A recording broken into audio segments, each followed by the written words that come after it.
I'm gonna be honest, I don't know how to open this video. With this challenge, I've surprised myself over and over again with just how stupid I can be. And it's caused me to rewrite this script gods know how many times. However, the short of it is that I recently did a women-only run of Unicorn Overlord. And while technically the run was impossible, it was a really fun restriction to work with, though I only ever got the normal and true endings. And after Kuro released his video on getting the bad ending on Trues and Oirin, I knew I had to try this challenge out with the anti-Scarlet ending. Now, I'm not gonna tiptoe my way around the truth. Getting the bad ending with only women is impossible for the same reasons as in my last video. But the challenge here is more so the character restriction. That is, until I lost the plot. What do I mean by that? Well, normally you can't leave Cornea without rescuing Scarlett, meaning you usually have a massive restriction set upon you when playing through the bad ending. However, that all came crashing down with my 3-step plan. Now, sellswords may seem unassuming at first, but they have a power to them that will help us overcome any challenge. And it should be noted that there's only one way to obtain sellswords in Cornea, that being to complete Berenice's quest, and doing so will immediately allow us to recruit Berenice into our ranks. For my cheese, I only actually need one sellsword. However, completing Berenice's quest also gives us access to a fort where we can hire 2 more sellswords. And while hiring them isn't necessary, having a little extra backup will no doubt be of great use to us. Of course, you may be asking why I need sellswords. Well, the obvious answer would be that they're honestly one of the best classes in the game. However, that's of little concern to us here, for, you see, we're here for Marcel Gaming Hours, otherwise known as one of the most broken valor skills in the game, Summon Warriors. Keep that in the back of your mind as we move on, because now we enter step 2 of our plan. Now, divine shards are possibly one of the most valuable forms of currency in the game. This would be due to them being tradable with angels for various items. Most of these items are permanent stat boosters or useful endgame items. One of these items that is of such great use is the Millennium Scepter for its Trinity Reign skill, or, well, it would be under normal circumstances. See, Trinity Reign is one of the most overpowered skills in the game, but I have a more interesting cheese in mind. One that anyone could easily pull off. Something much more valuable to us is Hallowed Corn Ash, which on initial inspection doesn't seem all that useful to the average viewer. I mean, it's a pretty plentiful resource that you come upon easily, and it obviously can't be all that great if it only costs 2 divine shards to buy. But it's that cheapness that makes it precisely as useful as it is. For while the main purpose of Hallowed Corn Ash is to revive down units or reverse your defeat on a map, there's a third use for it. That being that it can recover 2 valor points when used. This doesn't seem all too great a use, as it's rather easy to come upon valor points. After all, defeating a couple units usually provides 1 valor point in return. Using an item to obtain those points seems pointless unless you find yourself cornered. But what if I tell you that our strategy was never about battling, and all about valor? So, let's put my strategy to the test. As we enter battle, we are of course warned it's far above our current level.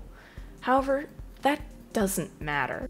I mean, I guess it would normally matter because none of my units can attack the enemy without dying, but that's where my main unit comes in. Melisandre has sellswords at her backup, which means I only need to deploy her unit in order to summon warriors. And that's right, Marcel Gaming returns. And what's this? Marcel is a Launchknecht instead of a sellsword, and she's destroying the enemy? What's the meaning of this? Well, you see, the sellsword summons aren't tied to your own level. Instead, all summons are tied to the level of the map you're on, which means that while my own units can't fight the enemy, my summons can easily wipe the map in my place. This is why I needed Hallowed Cornash, by the way. While my summons have a good chance of defeating the enemy and gaining back my valor, they can still be quite weak. Not to mention they only have 3 stamina, which means I'll need a way to replenish my valor in case of emergency. With such sweeping success, I suppose it's time for the true test.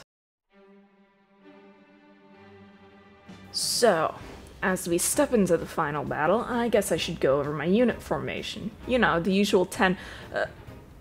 wait, why are there only 4 of them? And why haven't they been fully upgraded? Yeah, I'll be honest, patience is not my strong suit, so I kinda ran into the battle as soon as I had promoted units. At least I had the patience to get most of them to around level 40. However, if Marcel Gaming has taught me anything, I really only need these 4 units, and I may as well explain their purpose. Melisandre's unit is my glass cannon. Her importance is mostly for the purpose of summoning warriors. However, there is a reason that her unit is 1 swordmaster with 3 Launchknechts on backup, though this will come into play much later. Oaklease's unit is the main fighter here. Hers is more balanced, with Oaklese acting as the protector of the group, while Nina and Diana are the true damage dealers. Not to mention Sharon is here to make sure they stay alive, as well as for healing other units with the Heal Valor skill. Our 3rd unit is Chloe's. I honestly have no idea what's going on here. I kinda just threw some people in, and her purpose here is the Life Aid skill if necessary. Not to mention she's really just an extra unit who can be garrisoned in forts to protect them if need be. She's otherwise not very useful when going on the offensive. Last is Elaine's unit. They're still around level 20 to 30, so they aren't here to fight. However, if they do end up in a skirmish, Elaine has had all his abilities removed so that he can't do anything. The purpose of this unit is to have high movement speed so Elaine can run up to others and cleanse them when need be. And the Sainted Knights also provide the Guard Call Valor skill if needed. With our units prepared, let's see how they fare in the reclamation of Grand Corinne. I chose to attack from the rightmost starting position, and the plan was to sweep the map clean from right to left. While this could be done from the left side of the map, this is preferable as it will allow me to remove of both the Bestrels and Angels before they can become too much of an issue. Not to mention, I won't get the backup from Drachenhold to clear this side of the map for me. Doesn't matter, as taking out our first general proved no problem for Marcel. The second general was proving to be a bit more of an issue, at least for Oaklese to handle alone. So I cleared out the center area of the map and first focused Oaklese on clearing away the enemy around Theodora. Once the area was cleared, I had Oaklese and Elaine's units take control of the two ballista and shoot Theodora to death. At the same time, I had Melisandre summoning warriors on top of Helonius until he died. However, upon defeating 3 generals, Bestrels showed up from the corners of the map as reinforcements. I basically had to stop everything in order to wipe them out before continuing on to our last enemy. Now, I did run out of time just before I could defeat Narcisse. However, that's not an issue because I have plenty of Hallowed Cornash, And honestly, she's the easiest of the generals to defeat with normal tactics. Once all of the generals are defeated, Galerius shows his face, and it's time for the real fight to commence. Problem 1. Getting inside of the walls. Thankfully, Marcel helped solve this issue. And while mind control magic would be an issue, I have everyone nearby with a lane to prevent any true issues from occurring. Once we're inside the walls, there's little issue reaching Galerius, well, other than Norbel. Now, Norbel is supposed to be an issue, especially with her Sanguine Rain ability. However, Marcel can just bring her down to 0 stamina, and when an enemy reaches 0 stamina, they'll immediately rest, which means I can attack and kill her with a guarantee of safety. With the way to Galerius now cleared, we just have to defeat him. Now, with my limited units, this is an issue, especially when my units are at 4 characters each. However, that's where Melisandre's unit comes in.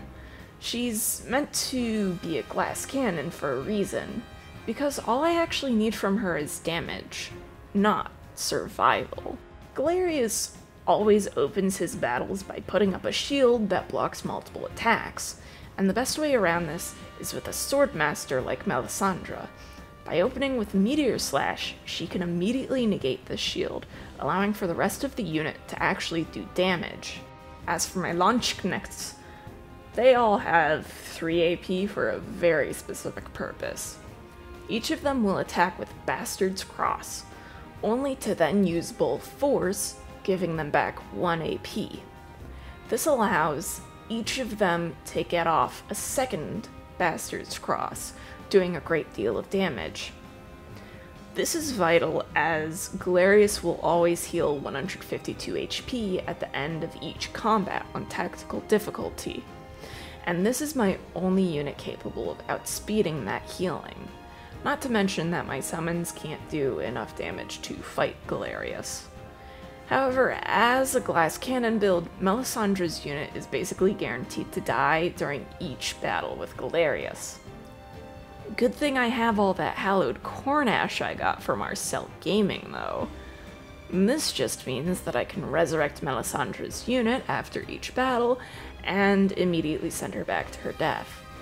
I keep this up until finally...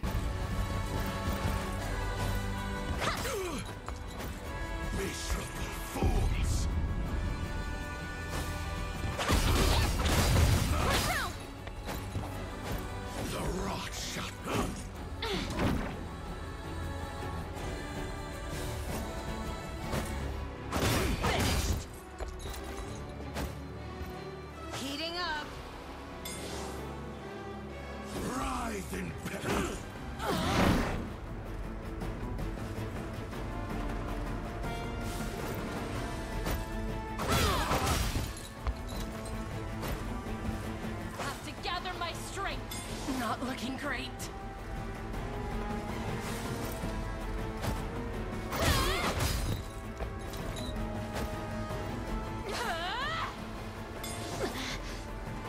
Cower in fear.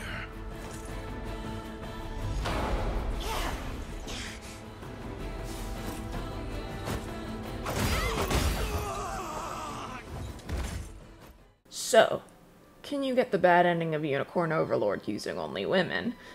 Still no, but this was the stupidest thing I've ever succeeded at, and if you say we've transed Elaine's gender or something, then yeah, sure, I'll say this was a success. As for whether or not you should try this yourself, please don't. This file has exactly 12 hours on it, so, I mean, with this cheese, anyone could win. However, this won't work on Expert or True Zenoiran thanks to item limitations and certain funky features in True Zenoiran.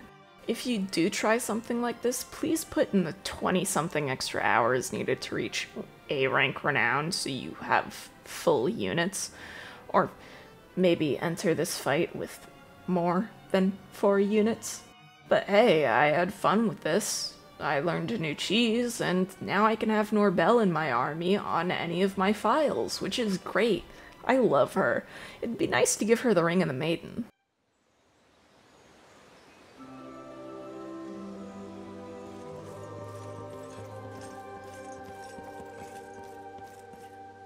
What is it, Elaine?